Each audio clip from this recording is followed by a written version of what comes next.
You're listening to the Youth Critic Podcast on KHZ Network. Find us on Facebook at DecibelUNG Radio and find us on Twitter at DecibelUNG. If you like this episode, please leave a like and comment on our iTunes page at KHZ Network. And now for the podcast.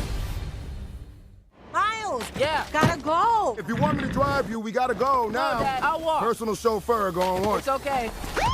Seriously, Dad, walking would have been fine.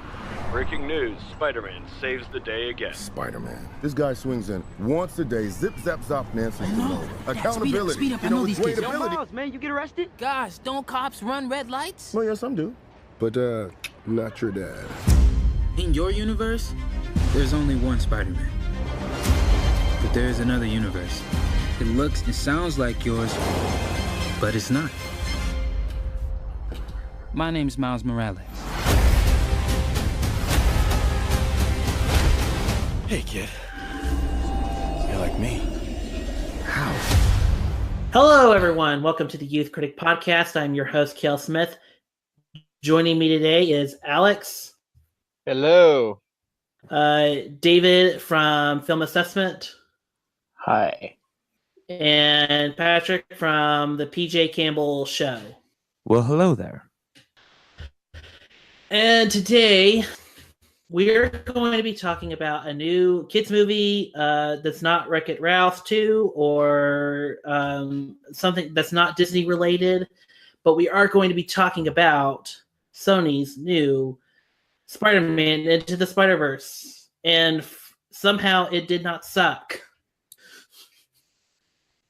It did. It didn't feature Venom or Eminem doing a rap song that didn't make any sense. Not let the devil in, malevolent as I've ever been. Head is spinning, this medicine screaming. And it was great.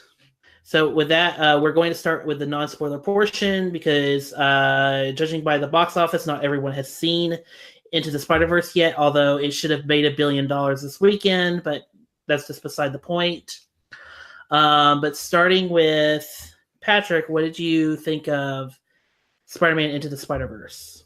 Into the Spider-Verse ended up being one of the most fun times at the theater this year. It also ended up becoming arguably the best Spider-Man film that we've gotten. Thanks to a really incredible script, a great cast, and just this really wonderful love letter to the Spider-Man mythology and everything that much in the same way that Phil Lord and Chris Miller and Chris McKay did with Lego Batman. We see a lot of that same love for the Spider-Man and his rogue gallery and his world. And I feel like they've found a way that they almost satirize everything about the superhero genre while giving love to the genre overall. And I think that is what makes this movie so special, much like Lego Batman before, is it just loves the character so much and the world so much that it has something to say, and it's just absolutely fantastic. All right, David? I love this film. It's my favorite comic book movie of the year, easily, like hands down, over Infinity War, Black Panther, all of them. It's probably one of my top 5 favorite comic book movies ever made. And also my favorite animated movie of the year. I thought the animation style was exceptional. Like, I love the kind of like 3D, 2D hybrid that they did, where it like looked like a comic book that was like moving and breathing. It had like the thought bubbles and everything. And it was like a really creative medium to tell the story. All right. Oh, go ahead. Oh, I was just going to say, yeah, that's all I've got to say for right now. All right, and Alex. Well, I will say it's very nice to see Phil Lord and Chris Miller finally see a project through for the first time since the Lego movie. This is great fun, and in the complete opposite reaction to Venom, like, this has great characters that you understand, has a terrific story, some of the most unique animation I've ever seen, at least in recent years. And it's just a really nice tribute to the world of Spider-Man, and I really enjoyed it. You know what? I actually agree with everyone here. I fell in love with this movie instantly. and I don't have that many issues. And for a movie that's coming out a year after The Last Jedi, which I think is near perfect, I think this is a great movie to open on this weekend, on the 1 year anniversary of The Last Jedi, because I think not only does Into the Spider-Verse subvert a lot of expectations that we would have for this kind of movie, but it also creates a new cinematic language to tell shared universes about. Because I would say, for me, watching this movie was kind of like watching if Marvel had just done the Avengers for their first outing into the MCU and somehow sticking the landing completely. And because we have all these different Spider-Mans from all these different storylines and universes, but still it's storylines, and they are all coming together and they're all working together and they all have their own little individual moments.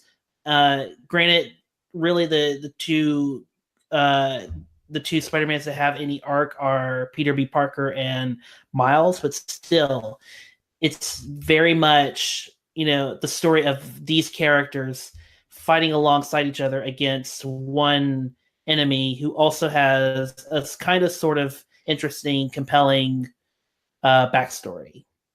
And on top of that, it's just visually stunning. I saw this in 3D, and just everything looked way better in how everything was spaced out, and the 3D was very well used. And then everything was built up very, very well. It's emotional. It's got heart. It's funny, but also you're rooting for Miles every step of the way. And that's what I loved about this movie. So who else? So yeah. This movie sucks. No, I'm just kidding. It sucks. Give it 1 star. They didn't have an Eminem song.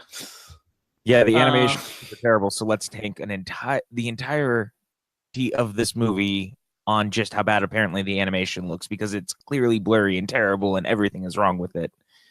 Oh wow, that sounds like a review that actually happened. My bad. Wait, what? There's an actual review that complained about the. Go ahead, Alex. That's an actual review? Yeah, so if you guys haven't paid attention to kind of what happened, the very first negative review out the gate that finally hit was out of Florida. The critic is Roger Moore, not to be confused with the actor who once played James Bond, and his review essentially came down from the. Go ahead. His entire review is him going after the animation, how bad the animation is, how he can't believe that the studio would release a movie that looked like this. Legitimately, the entire review is him going after the animation and has nothing to do with the movie itself, which I thought was not great. I understand if maybe people don't enjoy the movie, but it just seemed weird to be only latching onto the animation and going in on the animation when there's so much more to this movie than just that. And for the record, I think the animation is absolutely gorgeous. I mean, this is one of the best looking comic book films ever because it looks like a comic book. It feels like a comic book. Everything about it just oozes everything that has been coming off the page of this character since the early 60s. So, word of advice, don't listen to anyone from Florida because Florida is stupid. Put the words right out of my mouth.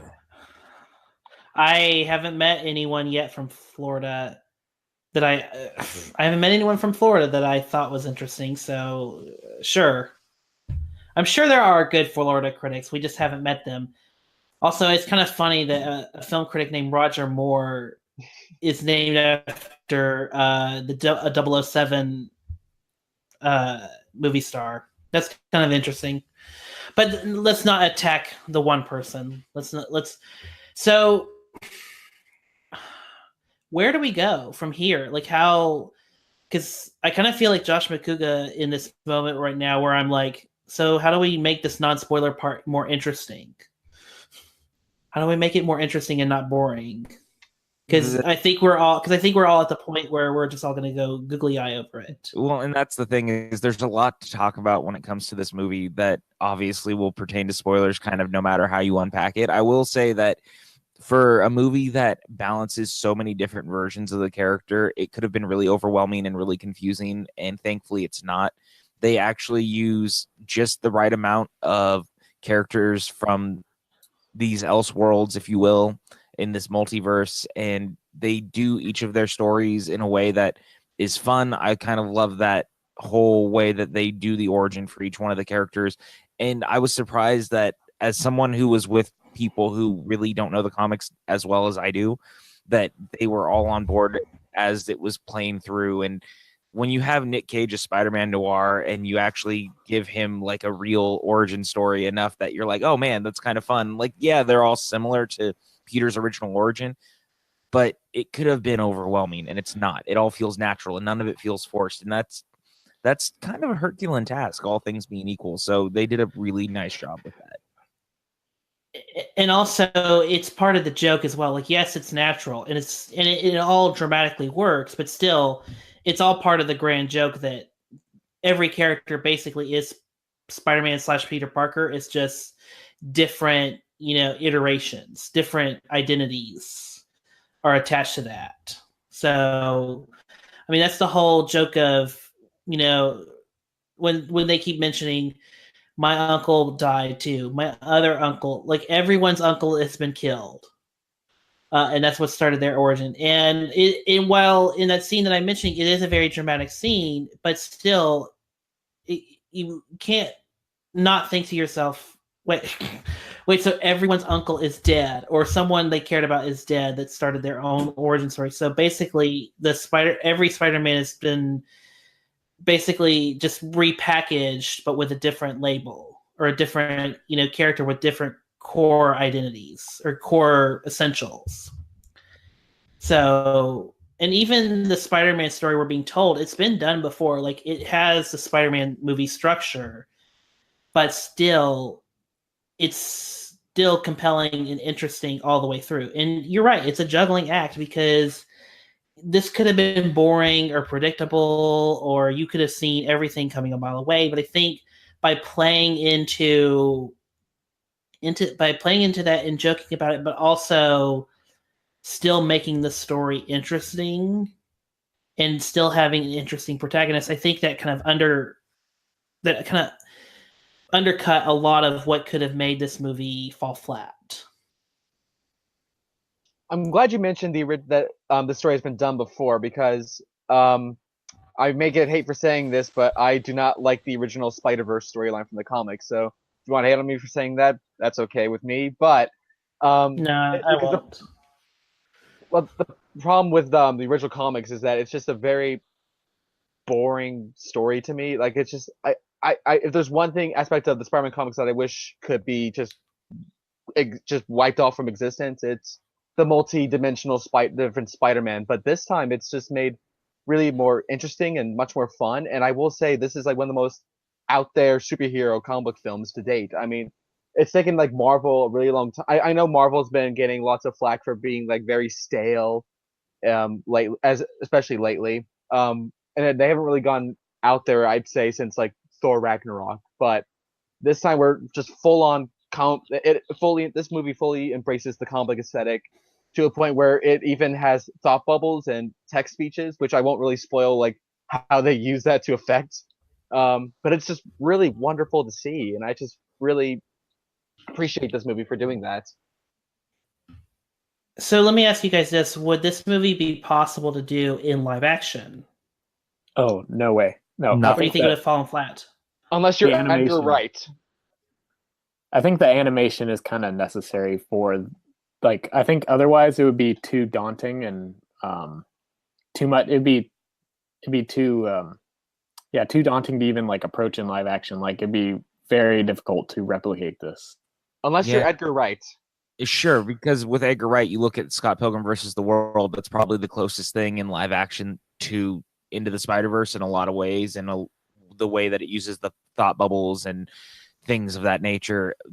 My whole kind of thought process is no, probably not, because there was a great review that talked about the fact that one of the things that makes the movie so dynamic is that you're playing, you have no reality in animation. You can kind of go in on heightened elements in a way that you can't on a live action scene. Like, look at Kingpin in this movie.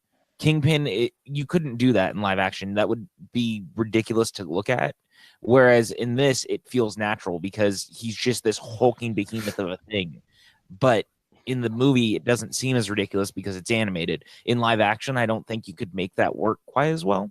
And that's kind of my whole thought process behind the entire thing, is that it really would just, it's at its best being animated because it doesn't have any limits.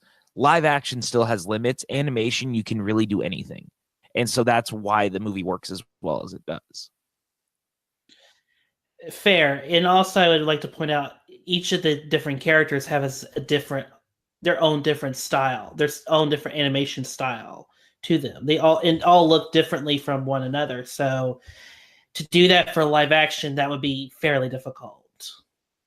It would require like very heightened actors to do. And you're right. Yeah, Edgar Wright probably would have done a decent live action job, but you also have to remember Scott Pilgrim versus the World still didn't 100% resonate with audiences. It didn't set the world on fire when it came out. And even then, you can look at, again, Speed Racer also had the same problem. They tried to do like a kind of make everything kind of animated, and then it alienated people because it was live action. So, and don't forget Space Jam. That was kind of a different thing, though. That was a whole different other beast, though.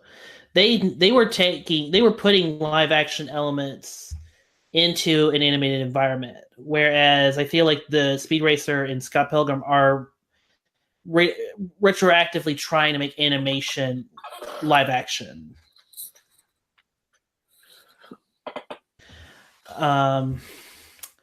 So with that, do you guys want to just go into the spoiler section? Let's do it. Yeah, I have so many things. All right. If you haven't seen Spider-Man Into the Spider-Verse, please click away now and come back to us later when you've seen the movie. If not, you have been warned. So please, if you have not seen it, please go check it out and just enjoy us talking about this. Starting with spoilers, who wants to go first? It's a free-for-all. I'm just going to throw it out there. All at once. Where to start, though? I'm going to start at the end, then. I'm glad. Okay, go ahead. I was just going to say, I'm going to start at the end real quick. And technically the beginning, too. Two of the best things about this movie were two of the things that were hidden from us all the way until the movie came out. One was the fact that they got Oscar Isaac to come in to be Spider-Man 2099, who pops up at the end of the film, and Chris Pine voicing in at the beginning of the film.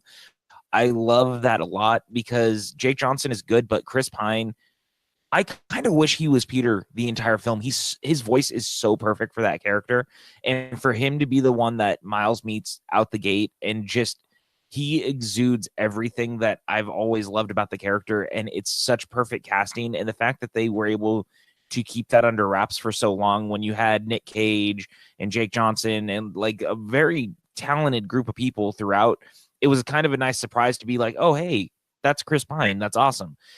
That was for me, one of the best surprises of the film. Yeah, I was going to bring this up. When I saw this movie with my brother, he pointed out that Oscar Isaac is in the cast. And I'm like, wait, he is? And sure enough, if you look in the credits, he's credited as interesting person number 1. So I'm like, wait, where was he? And then it's like, oh, he's Spider-Man 2099, which I thought was so cool. Because I'm a huge fan of Spider-Man 2099. I think that character is awesome. And the fact that they recreated a meme from the cartoon, I just think that's amazing. I love that. I love that. It's funny because when the credits were coming through, it was like footage from the Spider-Man 67 animated series, and I was like, where was that footage? I didn't remember seeing any of that in the movie. And then the post-credit scene happened, and it all made sense. Well, I mean, we briefly see clip from the theme song in the beginning of the film, but it's like, okay, so that's the only credit to the show. Okay, that's cool. But nope, there was more.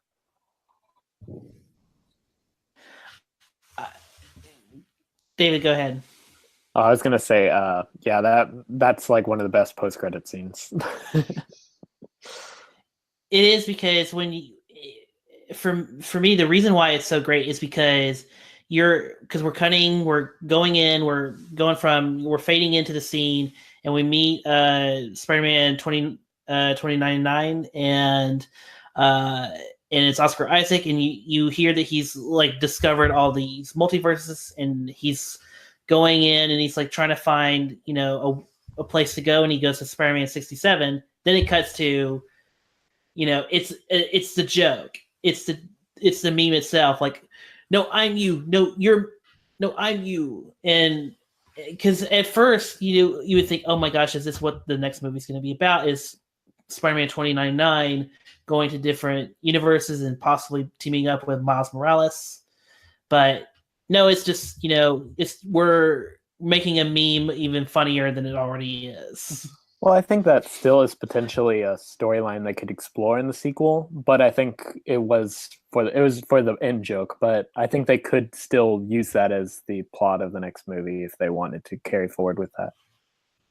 Because they're essentially going to have to find a way to bring them together again if they're going to call the next one, if they're going to use the word like Spider-Verse in the title of the sequel, which I assume they would. Because I don't really see, like, now you have that as like the brand identity.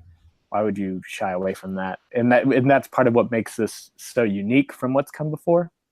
So I really feel like that's going to be a big part of the spin-offs and standalones. They're going to go sequels, anything going forward related to this animated Spidey corner. Anyone else want to see like Spider-Ham like short films in the beginning of like various like feature films like Looney Tunes? I think that'd be so awesome. It'd be amazing. And I think that the cool thing too is I would just like to revisit all these characters again. Mm-hmm. That's how good all of them are. I mean, each one of them has its own identity. Like Kale was talking about, their animation is all particular to each version of the character. I mean, I would love a Penny Parker short of some sort where it's just an all anime version of her world. Or the Spider-Man Noir, like that black and white cel-shaded look was great for that character. I'd love that. Or like you were talking about, Looney Tunes style Spider-Ham shorts. That would be great. There's so much you can do now with these characters because they've all been set up in such interesting ways outside of just what we got with Peter and Miles. I'm even thinking bigger. I'm thinking we could have different movies about, you know, Spider-Man Noir. We could, with Nicolas Cage playing that role. We could do, you know, a Spider-Man Ham G-rated film. We could do kind of not like full anime, but an anime hybrid in the style of like Ruby or something like that with Penny Parker, and just have those kind of fun adventures, or even have a TV show. Because the fun part about animation is we can now that we've had all these different, you know, characters come on board, we can just now let them go out and play, and then even have them all come back for one movie. Because you have to also realize with this cinematic universe, it's all animated, and all the character actors can probably pretty much do all their roles and voice parts in like a week. So they could do a show, or they could do a short film, or they could do a major motion picture, and not have to worry about spending a year in Atlanta, Georgia, filming 2 movies. So the way Sony has their cards played, they could really make this work. They could really make this whole cinematic universe, this animated cinematic universe, work. And work even more efficiently than what Marvel currently has. The MCU currently has. It would be a travesty if we never got a Spider-Man Noir film with Nicolas Cage as Spider-Man Noir. I'm just going to throw that out there. You're not wrong. Yeah, it would be dumb. It would be dumb and also a waste of potential, because I feel like because honestly, my hope for Into the Spider-Verse is that word of mouth carries it through the holiday season into January, and that's how it becomes a bigger hit. Because right now it's currently at 35 million domestic. I don't know what the whole worldwide gross is, but right now it's at that point. And yes, it's already broken a record, I think, for animation movies in December. But still, it's still kind of a small opening, and I hope it carries on forward, way past its $90 million budget, so we can have more like Spider-Man Noir or Spider Ham with or Peter Porker doing an adventure, that kind of thing. Because I feel like that's really what Sony could really live off of and create their own little Spider-Man verse through Sony Pictures Animation Group, rather than have to constantly keep making Silver and Black live action or 2099 live action, that kind of thing, and be done for cheaper. I think it'll have strong legs because it's a comic book movie and a family-friendly film, and both those demographics, both those audiences tend to go out and see they go out for repeat viewings, and then usually animated films. Like I used to work at a theater. People would come out and see an animated movie that came out 2 months ago, and they would still, the theater would fill up. So I think it'll have strong legs. I hope so. My fear right now is there's just a lot of competition, especially at this exact audience, when we have both Mary Poppins and Bumblebee and Aquaman all opening in the next week. Yeah, next week's gonna be a bloodbath. Yeah, I mean, I know that this is pretty typical for Christmas time to be like, hey, look at all the big movies, but not like this. It's the first time in a long time I've looked at all these movies and I go, one of these things is going to falter and it's going to be nasty to look at. And I think the thing is Mary Poppins and Aquaman are pretty safe. I've kind of got a target on Bumblebee's back right now. And as much as I like that movie, I'm afraid that it's going to bomb or at least severely underperform. And my fear is that Spider-Verse gets wrapped into that next week. I'll look at the shiny new toys.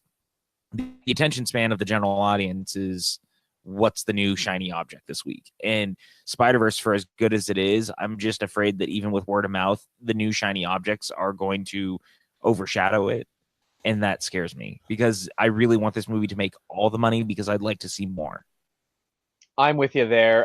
Because what I was going to say is just my biggest fear is that people are facing Spider-Man fatigue because this is the fourth iteration of Spider-Man in film. Mm-hmm. And the 8th overall.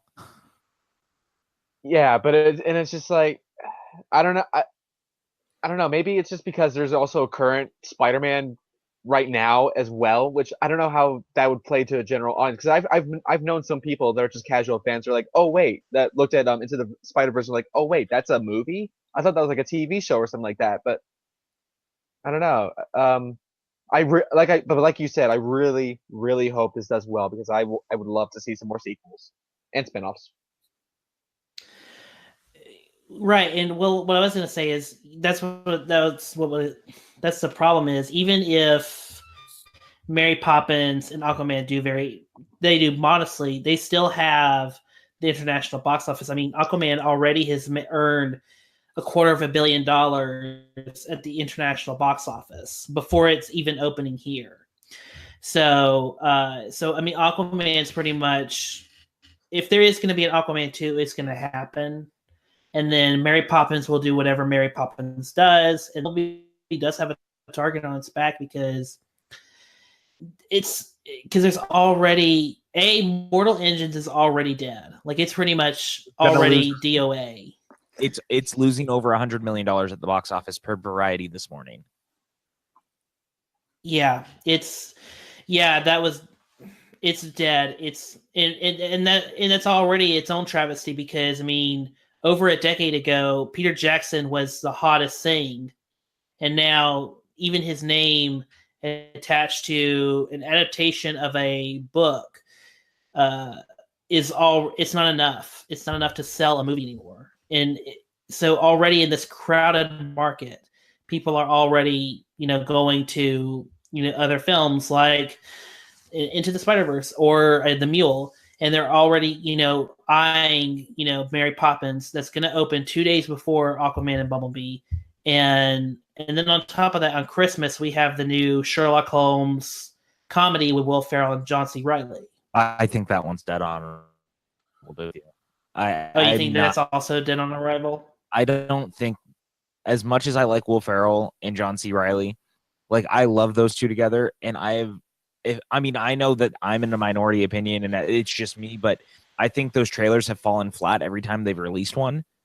And if I'm the target audience that you're trying to sell the movie off of them together as Sherlock Holmes and Watson, and you're not getting me on board, I can't be the only one that feels that way. And for the most part, it seems like most people are pretty mad on it. And Sony waited until like the absolute last minute to even start marketing it, which tells me that they aren't that thrilled with it. And they really aren't even sure that it'll succeed. So that's kind of that's kind of my thought process on it. And you also have Vice coming out, which is being touted as a huge awards buzz-worthy movie. I don't think Vice is going to have very strong box office that's going to like deter anyone from seeing a lot of these like the blockbusters that we were just talking about. I mean, yeah, like people like us that we're the target demographic for that. Fair, but it's still going to take audiences away from something. Yeah, but if it's going to take, you're going to make more look at some of the Oscar fare that's out right now. That's where it really be stealing its audience from, because I don't see the audience, like we are a minority of the audience who's like, hey, we like superhero films, but we also like Academy favorites. Vice isn't really that. I mean, remember, The Big Short was popular, but it also didn't make insane amount of money. And Vice is actually getting more divisive word of mouth, I would say, than The Big Short did, which I think plays into it too.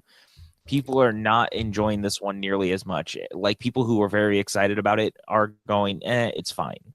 And that's not necessarily the kind of word of mouth you want for that movie. So I don't think it's really going to affect these numbers.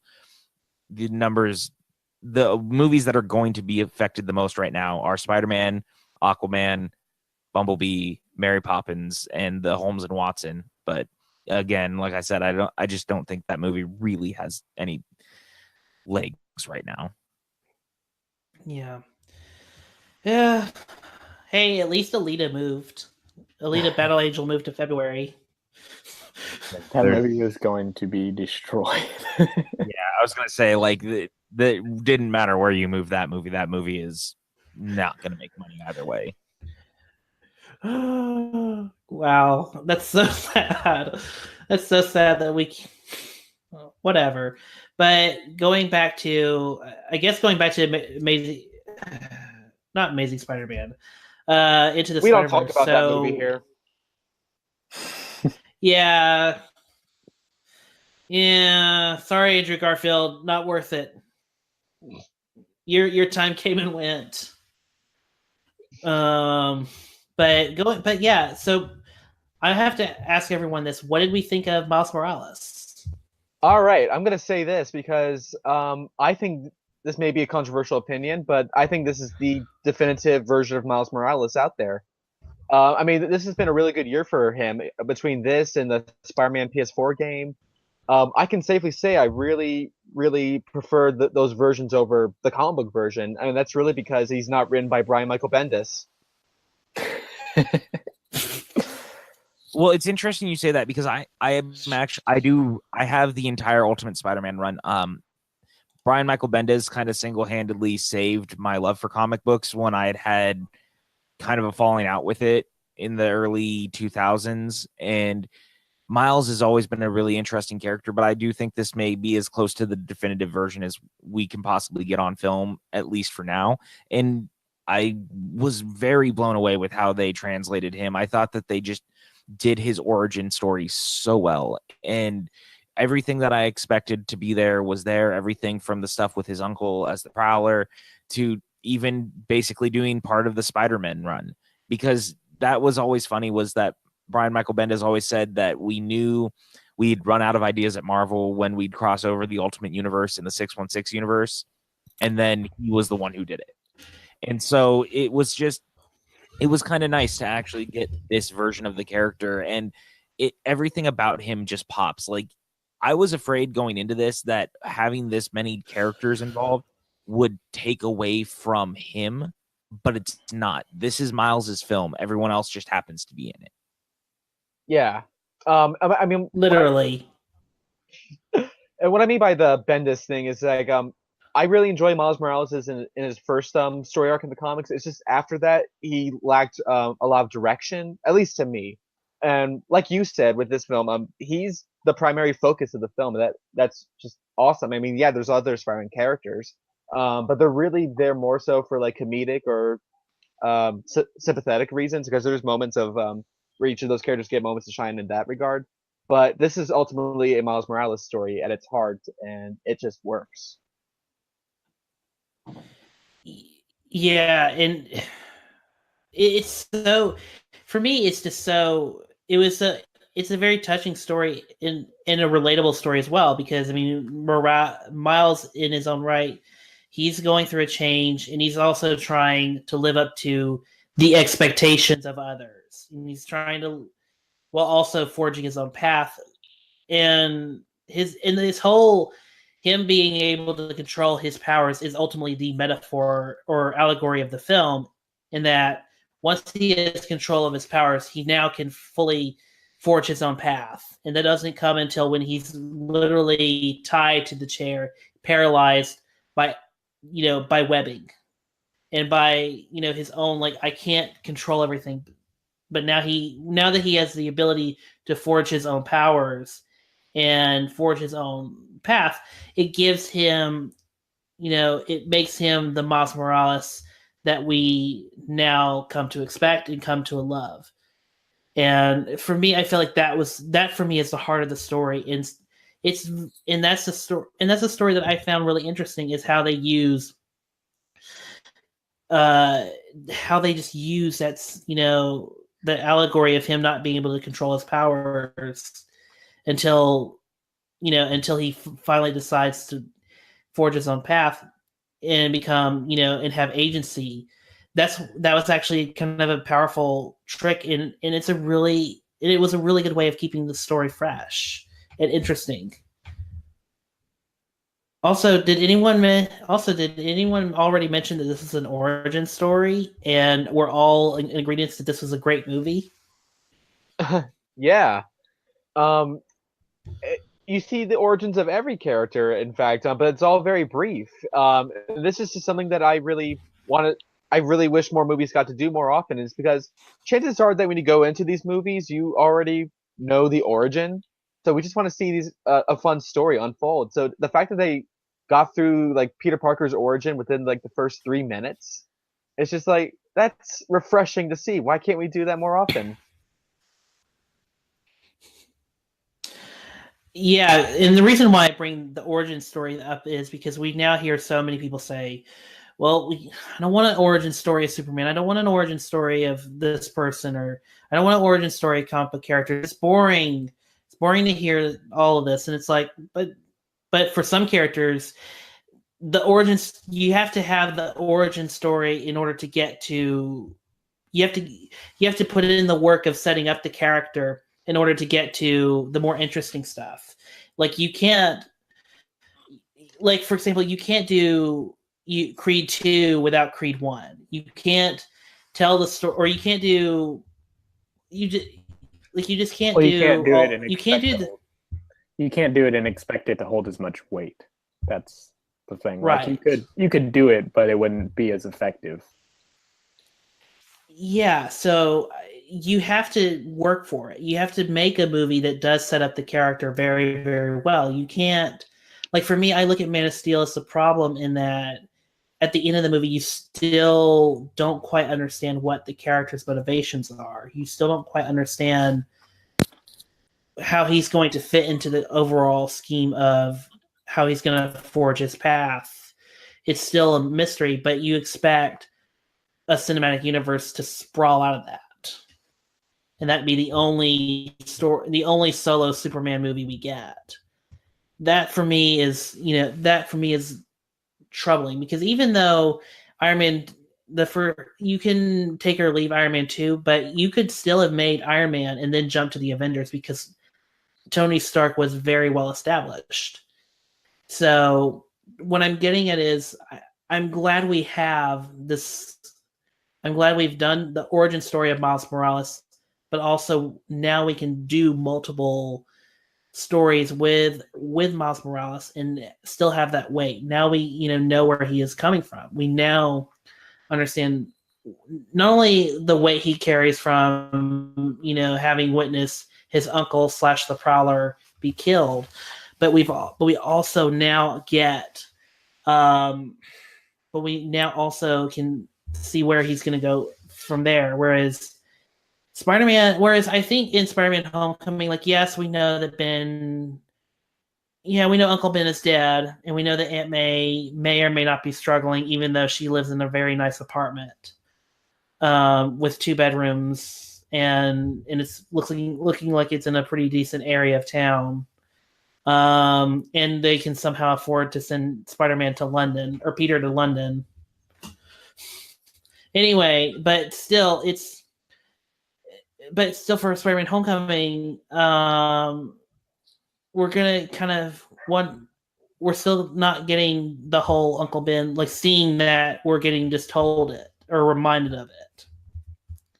So that's going to be kind of a thing going forward in these new Tom Holland movies. Anyway, I'm just saying origin stories are important, and Spider-Man Into the Spider-Verse makes a very compelling case for it.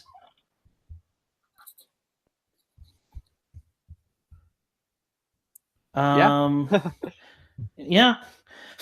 So now it's going to get into Peter B. Parker.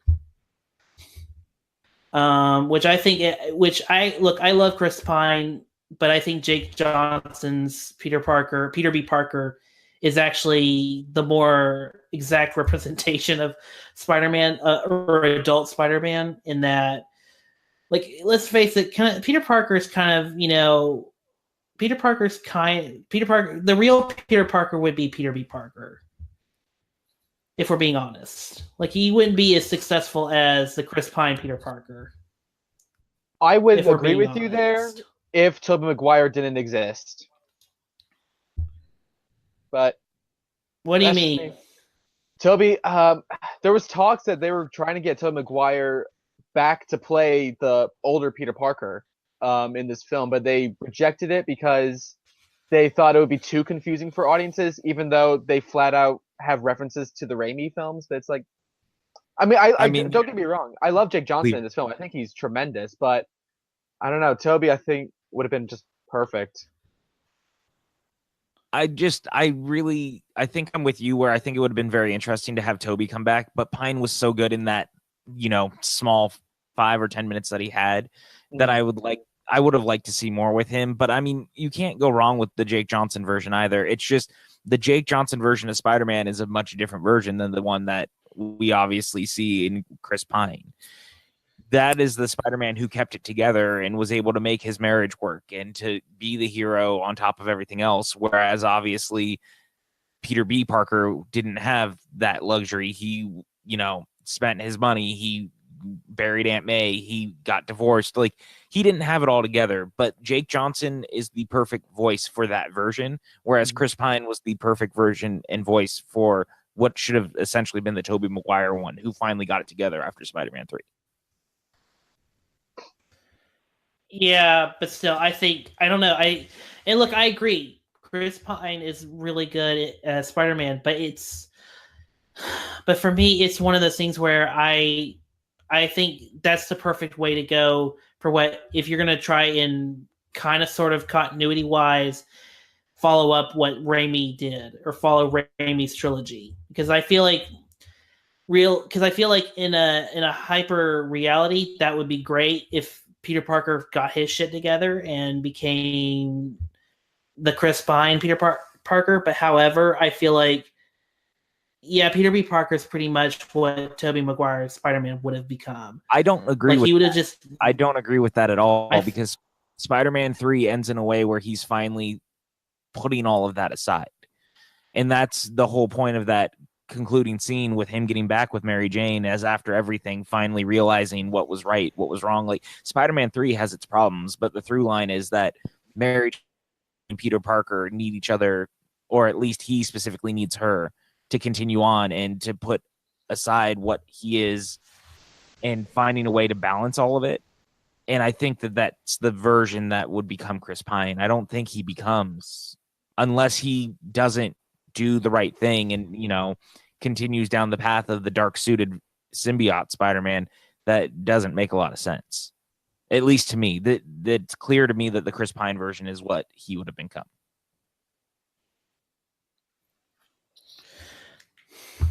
What do you think, David? Well, touching back on the Toby thing, they did say they were also considering it for sequels. I think it would be really cool, regardless of what you think of the Amazing Spider-Man and Holland's version. I think it'd be cool to bring Holland, Garfield, and Maguire all in a sequel or spin-off later down the line. Just bring them all together. That'd be neat. I agree with that. I think that would be great. And I wonder if Garfield would not do it, though, just because I feel like he feels so burned by Sony over how everything.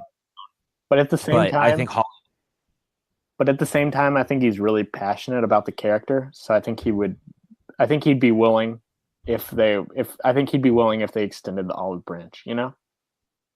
Yeah. I mean, I would love to see it. And I think for fans of the Amazing Spider-Man films, it would almost be a nice kind of bow to bring it closed, I guess. Because I feel like the one unfortunate thing for fans is that they kind of did get screwed out of having there's a lot of people who really like those amazing Spider-Man films. I may not be one of them, but I understand it has its fans, so it'd be kind of cool if they got their own version of closure. And why not? I think, and I agree it could happen, but you have to understand it would have to be a certain set of circumstances. And granted, most of the people that were involved in making the Amazing Spider-Man movies are gone now. Like they're not really in the picture as much as they were, when those movies were happening. So it's possible, but you also have to keep in mind it would have to be under a very the story would have to warrant it. Because I do agree Garfield is very passionate and it's been extremely thankful about doing it. But his whole thing was, Sony really messed up Amazing Spider-Man 2. And also there was even more trouble when they were making the first movie. So there might be bad blood, but there might be a way but there probably is a way they could pull it off story-wise, but it's all up to Garfield. And even Maguire has kind of put that behind him. He's put the Spider-Man thing behind him. However, Holland is pretty much at this point game for anything. I mean, what else is he gonna do? That's what Which one? Holland. Oh, yeah. Well, yeah. I mean, he's pretty much Spider-Man till I'm sure they could even figure out a way to make it work when Peter Parker's 50 years old. He says and he still can do it. He'll be Spider-Man for as long as Sony allows Marvel to use him. Well, Sony. Well, that might be anytime soon. If you saw Amy Pascal's comment this week, she's desperate to find any way to make sure that this deal continues to stay, and that's why Venom, for better or worse, it made the money, but they really would love nothing more than to make sure that Venom is a part of the MCU, and that's why they tried to make it look like it could have been in the MCU. They're trying to force their hand, but Holland's Spider-Man's not going anywhere. I mean, I know that people would love to see Holland fight Venom, and maybe down the line we will, but I think that in order for that to happen, Sony needs to be more willing to let Feige be involved with everything they're doing. And now that Feige's also seemingly taking over the television part of Marvel, I don't think it's that far away or that hard to think that, hey, maybe he might also get his hands on, hey, if you guys want to do Venom, fine, I'll help you with it, and not make it a total mockery, if that makes sense. Yeah. But the other thing that puts a dent in it too is Kevin Feige didn't have anything really to do with this movie, and the movie is still getting critically praised, and possibly will be, another success for Sony. So egos could get in the way of that. No, again, I would point to Amy Pascal's comments where she realizes, like, yeah, Venom made money, but you only have one of those. If Venom 2 comes out and is as bad as the first one, it's not going to make $800 million. So you have to put your ego aside. No, you only get one shot at being the bad movie. That's what amazing. Like, you get the one shot. Because look at the Amazing Spider-Man 2. They were certain that movie was going to be $1 billion. And it didn't even, it made $720 million. BVS, they thought was going to be $1 billion film at WB coming off Man of Steel. It didn't even crack it cracked 800 and that was it. You only have that one plateau shot of being the bad movie that you either make a good movie after or you tank the franchise. And so Sony is in that place with Venom. Fair, but I mean, we just got done with Michael Bay's run of Transformers movies. And they made 5 of them. And look how little the fifth one made. Yeah, eventually over time, the audience is going to give up on it, is basically what he's saying. Like, he's saying Venom, they're going to lose the goodwill of anyone that liked, even if they did like the first Venom or came out to see the first Venom hoping it would be good. If they're continually as terrible as they are, then it's going to lose its whole audience entirely. That's right. And that's why, thank you. I'm glad you heard and understood it, because especially with Morbius too. Morbius is a weird route for them to go, and I'm not sure why they're doing it. Like, Spider-Verse is what Sony should focus on and let Feige kind of be more involved with the rest, because if they want this whole Spider-Man universe to coincide with the MCU, you want to make sure that your product is quality all the same. And that's not saying that and also the more ever, but sorry, but what I was going to say is the more you draw from the Rogues Gallery, the less you have to choose from. And Feige's already commented on, he's been wanting to do villains from the Rogues Gallery that haven't been in movies yet. So choosing Morbius and Kraven for their own movie and giving them their own movie, I think is you're kind of taking away from what Kevin would want to do, or Feige would want to do with with Spider-Man with those villains. And that's exactly why I'm saying you need, if they want to continue this trend and keep doing this thing. I mean, I know that we are now not talking about Into the Spider-Verse, but like Spider-Man as a property overall, then their focus needs to become, we need Kevin involved to do these things, because if we want to keep using these characters and make sure we're making money with these characters, then they need to be doing it in a way that everyone wins, not one team wins and one team loses. Because say they keep doing this and then decide to pull Tom Holland out of the MCU altogether, the only people who lose in that is the audience, because now you're getting Spider-Man films that may not necessarily be as good because Marvel's not as involved. And you're also getting it with villains that may not be as good because of egos. And I think that in a world where Sony has already been close to bankruptcy and been close to being sold off, you can't really gamble on that. I mean, they have Jumanji right now, and they have Spider-Man, and they don't have a lot of big properties. So you need to make sure you're still playing nice until you as a studio have your own backing and own footing that you can stand, and you're like, hey, cool, we can do whatever we want. And they don't have that right now.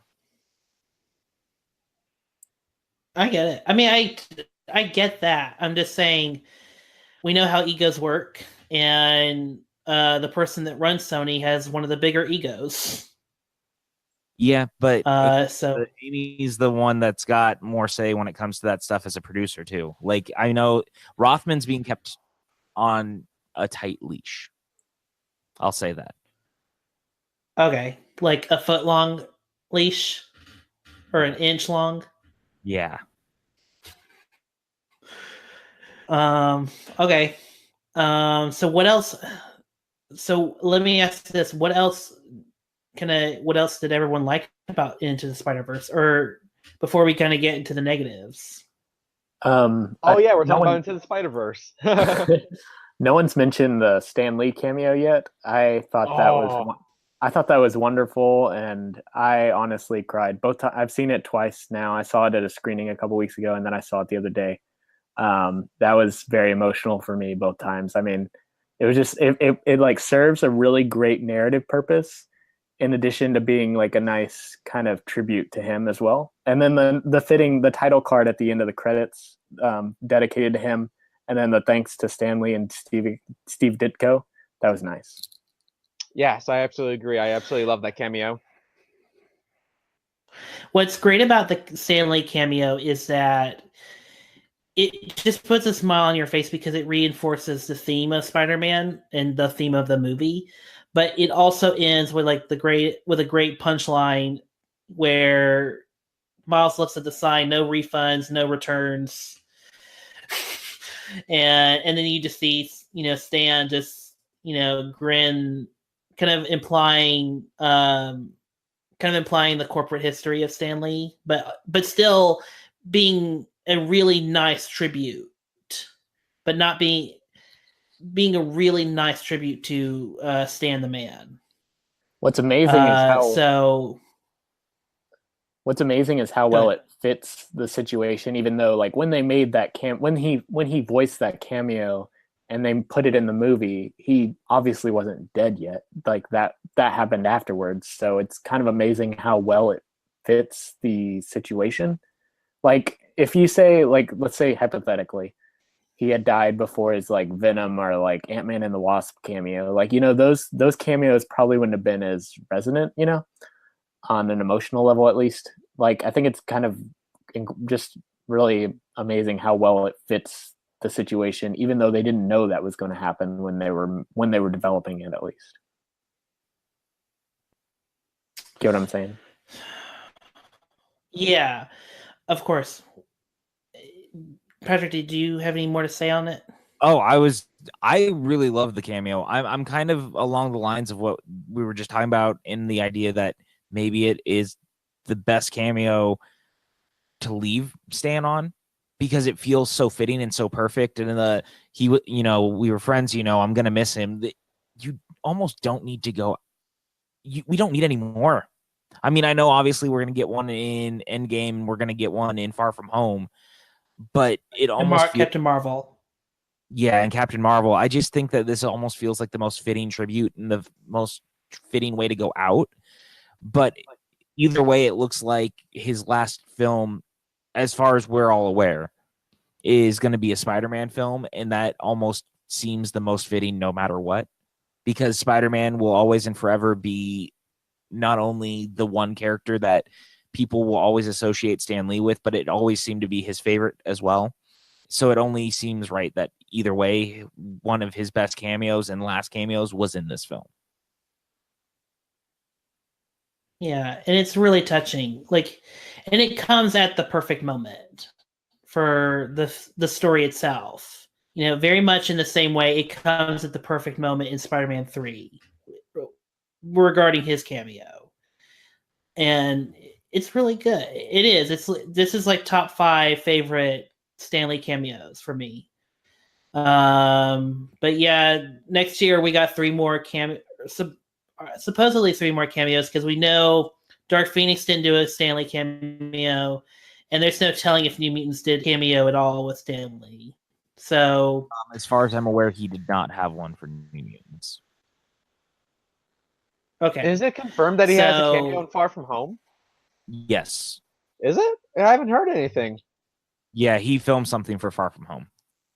I just did a Google search and nothing is confirmed. I mean, I'm just saying, I know that he filmed something for it. Okay. Regardless of whether it was confirmed or not, as far as I'm aware, I believe it was done during that block that he did like 10 cameos at a time. So that was the question was, hey, where did it end? But as far as everyone was talking about it, it seemed like they filmed everything that was up to in production at that point. And at that time, Far From Home would have been the last that was in production when they filmed that block. Okay. Yeah. So that's the only reason I'm saying, like, I know he did something. I just don't know what it is and how much of what it is, but it's a small something. Got it. Cool. All right. I guess the final thing is, what did we think of Phil Lord and Chris Miller's contributions? And I'll get to the directors here because they really haven't been getting enough credit. But what did we think about Lord and Miller's contribution? Well, I believe Miller was the only one.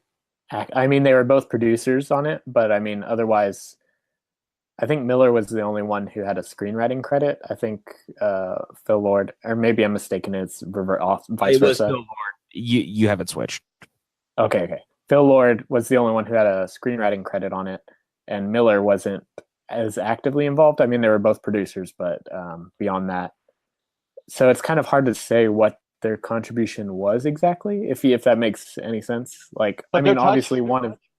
But their touch feels very relevant. It feels very prevalent inside this film. You could definitely tell this is a Phil Lord and Chris Miller production.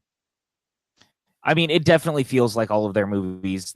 They have a very specific tone and a very specific feel. It doesn't matter if you're looking at Clone High or Jump Street or the Lego Movie or Lego Batman. Or Solo. Yeah, well, I mean, you can still see their fingerprints on Solo, and people say you can't. You clearly can. They have a very specific feel, a very specific tone, and their humor, their everything about their characters comes off the screen in a very specific way, and it's just as prevalent here. Maybe toned down a little bit comparative to some of the things we've seen with Lego Movie because they didn't direct it, but you can definitely feel them throughout the movie. Yeah. So, and we have to kind of give credit to the directors, Peter Ramsey, Bob Machete, and then Rodney Rothman. Is that correct? Yes, it is. Because okay, good. I got it right this time. So there were 3 directors involved, and to me, I feel like the direction of this was probably stronger than the writing, because the direction really added more here, because this was, to me, I feel like Into the Spider-Verse, it's not like a dark this isn't a very dark Spider-Man movie. Like, it's still light and fun, but the visual style is more, but the direction's more serious than a kid's movie, if that makes any sense. Like it's tonally more serious than like The Secret Life of Pets or Ralph Breaks the Internet or something like that, but still remains heart, and it still it has energy to it. So I just had to I need to put back on animation being only viewed as stuff for kids, because while yes, there are definitely movies that are kids movies that are animated, animation as a medium is so much more than just for kids. It can be for adults, it can be for families, it can be for children. It just depends on what you're trying to do. Into the Spider-Verse feels more like it's aimed at families, not necessarily at kids. I would say it's really aimed more at people who actually love the character. It almost feels like it's made for people that are like 15 and older, who know who all these characters are, or at least who a handful of these characters are, because the casual moviegoer is going to go in and they're going to have a good time, and they may not know these characters, but all these in-jokes and all that stuff comes from a place that only an older audience might know it, which is why the gag at the end, that post-credit scene, that's not for little kids. That's not for that may not even be for families. That's for people like us who know these characters and know all these things. I kind of wish that animation wasn't always looked at as just an outlier for only being for kids, I guess. And that it's always kind of bothered me because I think it's a really unfair chain to hang around the idea that animation can only be for that. I completely agree with you. Same. Yeah, sorry. I agree, but because I know that I've heard you say it a few times, Scale, that it's a kids movie, and I don't think it's a kids movie. It's so much more than a kids movie. Did I say it was a kids movie? At one point. And Did I the say idea it? that animation, Okay. yeah. I had to say something. It's so much more than that. Okay. Well, all right. Because I was just throwing that out there. Because here's the thing about animation is I agree completely. I mean, we've seen a lot of movies that have done this. I mean, Anomalisa? Is that the Charlie Kaufman movie? Anomalisa, yeah. Anyway, yeah, that kind of is still proving that we can do adult stories in animation. However, I think the problem is the industry itself. It's kind of created this circa bubble where Disney is also kind of guilty of this in their own right by just not going into, by going full head on into animation for kids movies and making animated movies for children that are not for adults at all. And so Patrick, it's just that's how the industry is kind of built itself up. I would disagree and say that a lot of Disney films and even Pixar, like not even just for kids, not even really geared towards kids necessarily. Like they're kind of for everyone. Like there's something like for everyone to enjoy in, like say Coco or Incredibles 2 or like what have you, whatever animated film. Like recently. Yeah, like definitely. But that's how the stigma was. But the stigma has been. But we don't want to play set there forth. What essentially I think we're all trying to say is we don't want to play into that stigmatism. Like just because a stigmatism exists doesn't mean it's right. Right. And I just think that when you have a movie like this, when you have a movie like Moana, when you have a movie like The Incredibles 2, they're more than just movies for kids. Like there's so much more happening that yes, kids can enjoy it, but we are so far past animation being just like a kid's thing. I mean, like look at like Zootopia. Like there was like subtext about like police brutality and stuff like that in there, and that's kind of a little over kids' heads, you know. I mean, and it didn't really talk down to them about it either. Like it was kind of like a metaphor for it and everything. But like, I don't know. That's just something to throw in there. No, I completely agree. I just think that we have gotten to a place where we need to make sure that if we're talking about animation, we talk about it as just a means to tell a story, not that the means are associated with just for a specific group. If that makes correct sense. So moving past it, what else? Did anyone have any negatives for Into the Spider-Verse, or anyone have any? I don't want to say negatives, but just had anything that just didn't quite work for them? Honestly, not really. It's one of the first times I've walked out of a movie in a long time where I was like, I just felt very satisfied throughout. There wasn't really anything I would have changed. The pacing was actually on par in the way that I could have hoped. I mean, the casting is great. The action's fun. The story is great. The script is great. The music is the soundtrack, which we haven't even touched on. The soundtrack is incredible. Like every song beat hits very well. Everything works in the way that it's supposed to. It's just a very well put together film. I agree. When I first saw this, I originally had not a problem, but I felt the Kingpin was probably the weakest chain in the film. But I do dig his motivation and everything like that. I just feel like when I'm thinking of everything else, Kingpin's not really the thing that I think about right away. Not to say that it's bad or anything like that.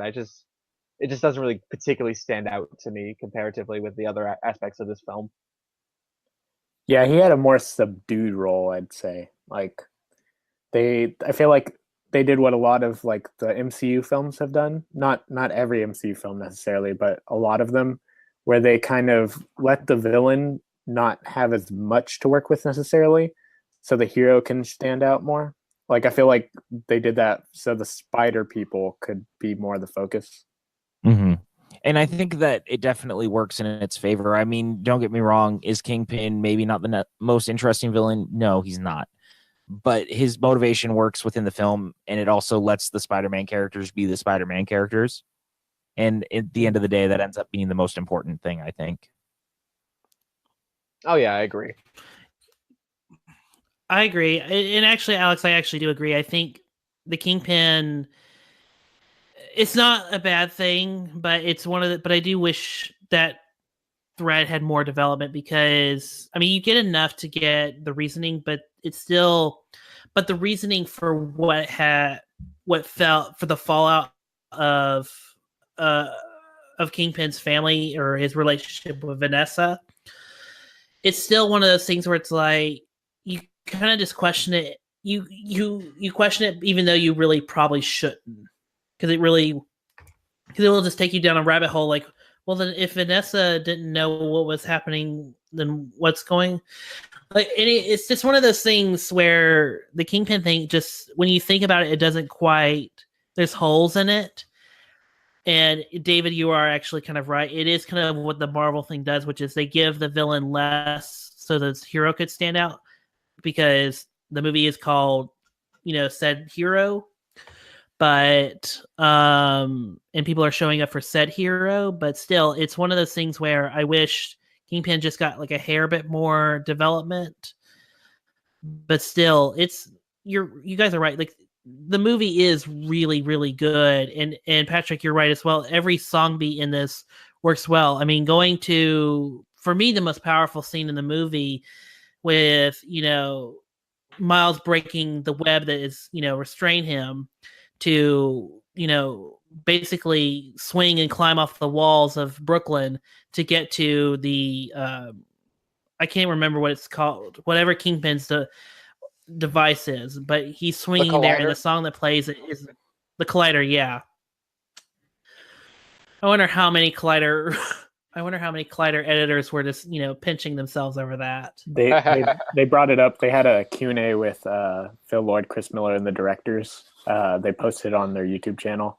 They mentioned it in the Q&A. Oh, okay. Yeah, I can tell you, as someone who regularly walks around that office and knows everyone over there, they geeked out a lot and thought it was a lot of fun that they kept hearing the word Collider in the way that it was. Boy, oh boy, oh boy.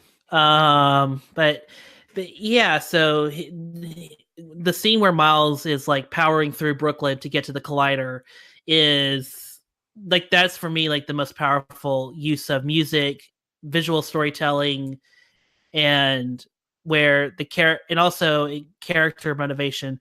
That's where everything kind of was at its peak, was when Miles is, running towards the Collider in the beginning of the third act. So yeah, but everything else still works. I mean, there's a great scene where Peter B runs into this dimension's Mary Jane, and he kind of has a conversation with her that's really great, that's slightly emotional, but it's slightly comedic because what's going on. And then Gwen's trying to take him away, but it's still like very heartfelt because you feel like the weight of everything on Peter's shoulders after seeing Aunt May again, and then also now seeing this version's Mary Jane. So it's really well done. Is there any other highlights for anyone else? I mean, I think we've covered a lot of it. I was going to say, I really like the execution of the death of Peter Parker, Yeah.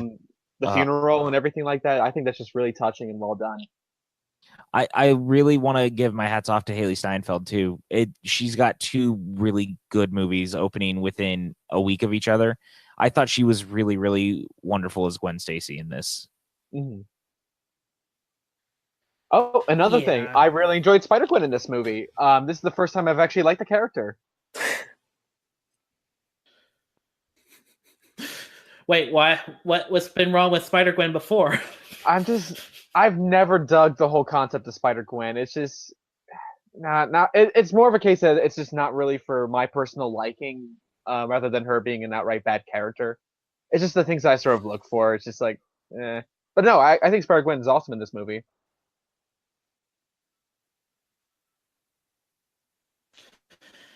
Yeah, so with that said, is there any more to talk about with Spider-Man Into the Spider-Verse?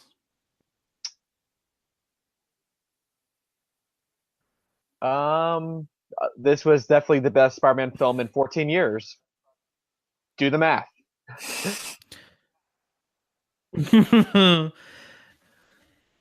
So it's been Spider-Man 3. It's better than Spider-Man 3, definitely, without question. I don't even hate Spider-Man 3. I just always like to make that I always like to make that joke. It's better than Spider-Man 3. See, I don't hate Spider-Man 3 either, but it's a mess of a film. But it is what it is. But no, this is I probably want to go as far as to say this is my favorite Spider-Man movie. I think it's very much up there in terms of quality with the first 2 Raimi films. But I still prefer those 2 Raimi films. Yeah, for me, I think this is better than Homecoming, and this almost nearly edges out Spider-Man 2, which is my favorite of all the Spider-Man movies so far. Because I feel like Homecoming is a really good story of what happened, of the hypothetical situation of what happens when you give a teenager a Ferrari for their first car, and they have to learn how to be responsible with that Ferrari, as I'm doing air quotes, but still it's a really good story. But the problem still is, I think Spider-Man Homecoming just has that problem of where it's a new story, but we're kind of losing what makes Peter relatable, because Peter is living in New York, but he's still like doing really, really cool stuff. He's still getting to play with cool toys, and while at the end of Homecoming he's back down to like his OG Spider-Man suit, but still it's one of those things where where the more interesting Spider-Man movie is with him in his like blue hoodie and like red pants or whatever the costume was. That's the more interesting Spider-Man there. And then but I still want to give Spider-Man 2 a little bit more of an edge, because seeing Peter Parker in that movie just being an adult, but also like the movie captures perfectly of what the comics are style wise and what day-to-day Peter Parker is.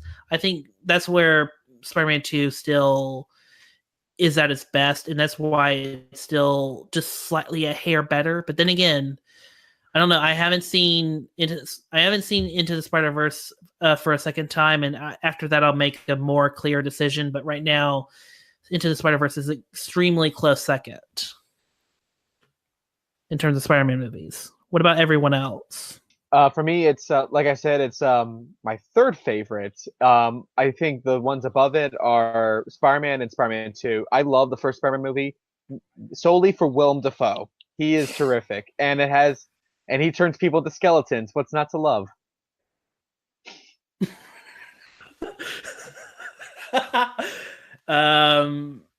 Patrick. So currently, I've seen it twice.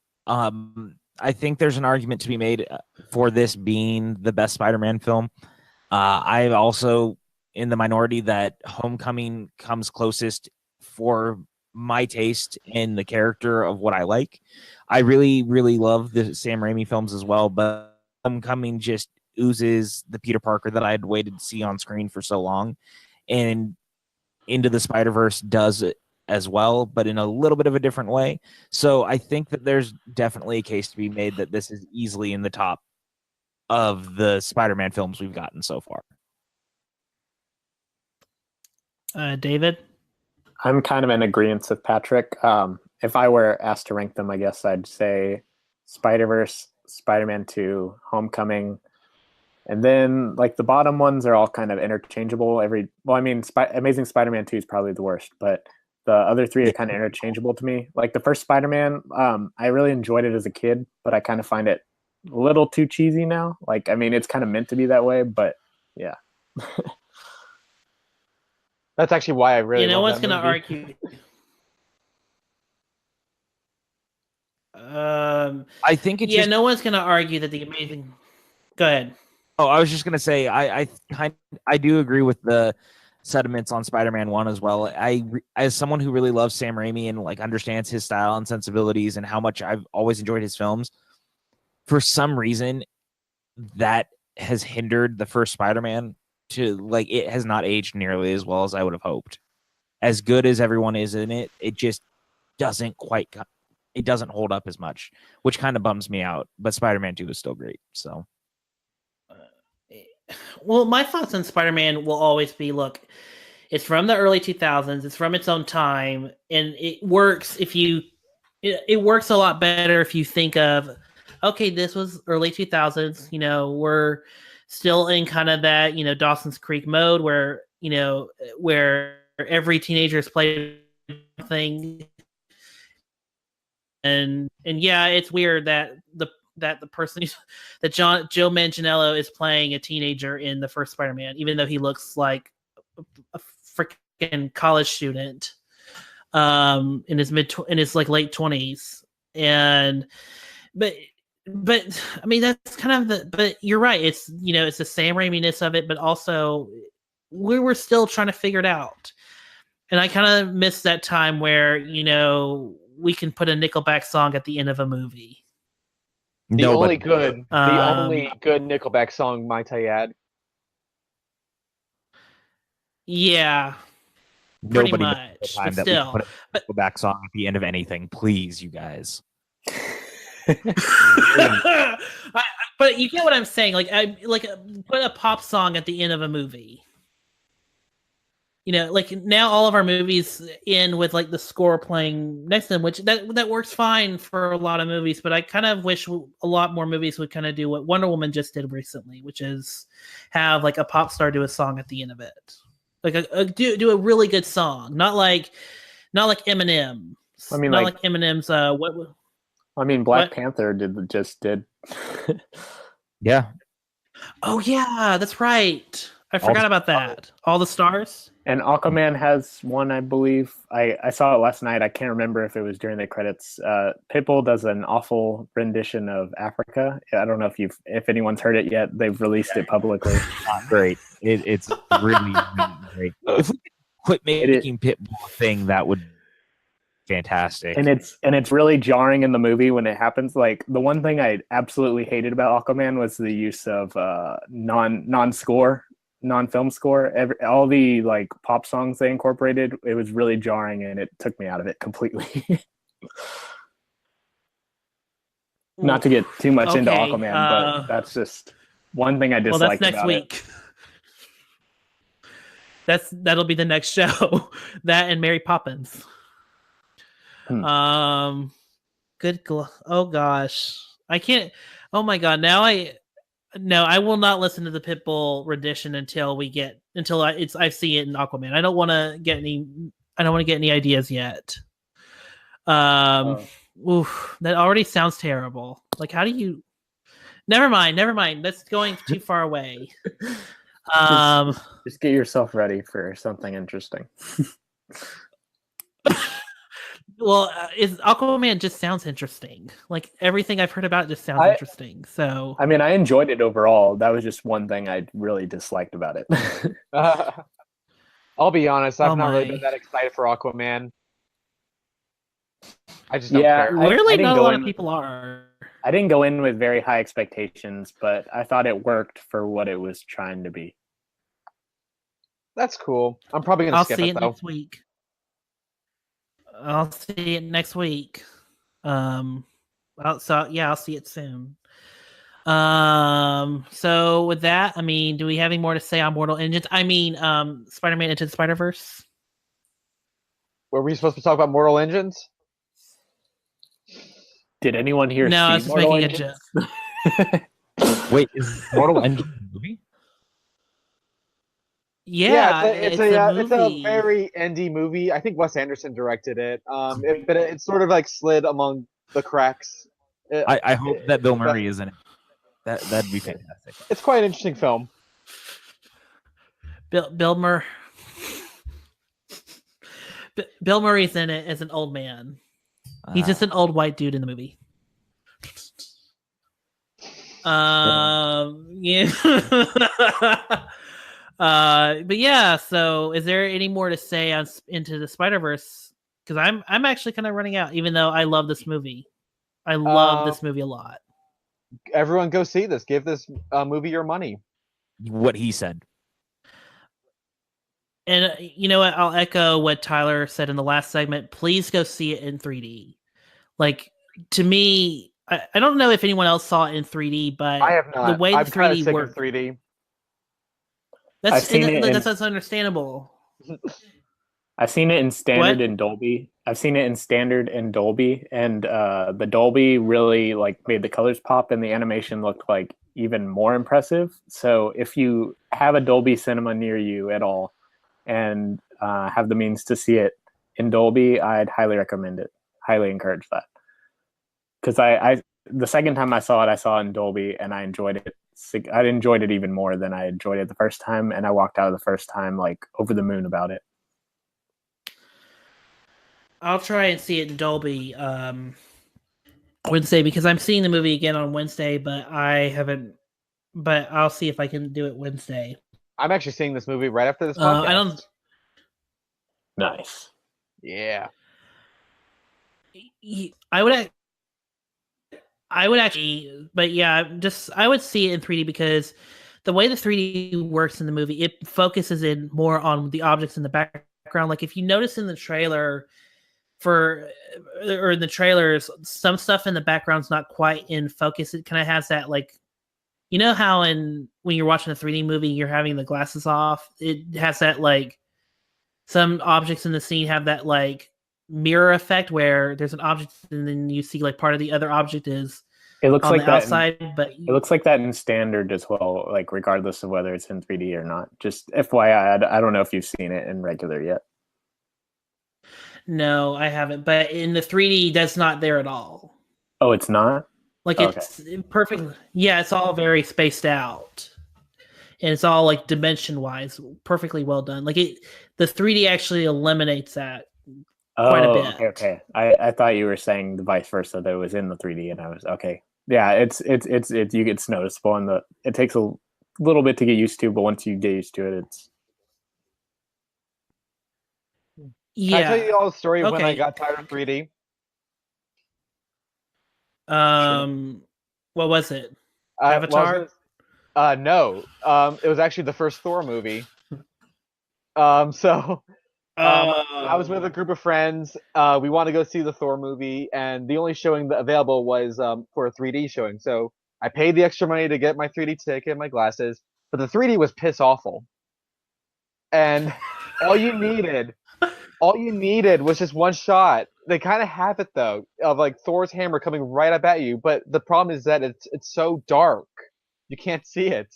And that's when I officially decided, nope, 3D, not for me. And the funny thing was, after that, that's when movies started to be shot in 3D. One of the examples I go to is Days of Future Past, where the only noticeable 3D shot was, you know, the bit towards the end where they're at Washington, D.C. at the Sentinel demonstration, and they're looking for Mystique, and James McAvoy goes like, he points and he goes like, over there. So you saved your big 3D moment for the finger of James McAvoy. That's awesome. Jesus Christ. I didn't even see. I don't even think I saw Days of Future Past in 3D. So, geez, yeah, I'm not a huge 3D advent, but I was talking to Tyler had seen it the night before I did, and he had seen it in IMAX 3D, and so he had just told me, please go watch it. He's been kind of touting on the route, on his little like Apple stand, like, please see the movie in 3D because it really is like incredible to watch in 3D, and the 3D is actually used very, very well. It's not annoying. There's not things coming out of the screen. There's no one pointing at the screen, going, over there, there's the goblin, or over there, that's the prowler.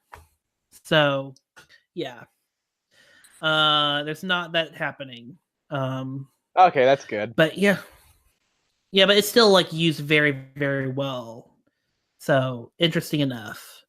So with that, do we have any more to say, or do y'all want to move on to plugins? I've got nothing. Yeah, I think I'm tapped out. Patrick? David? I'm good. All right, let's leave this multiverse. All right, starting with you, Patrick, where can the good people find you?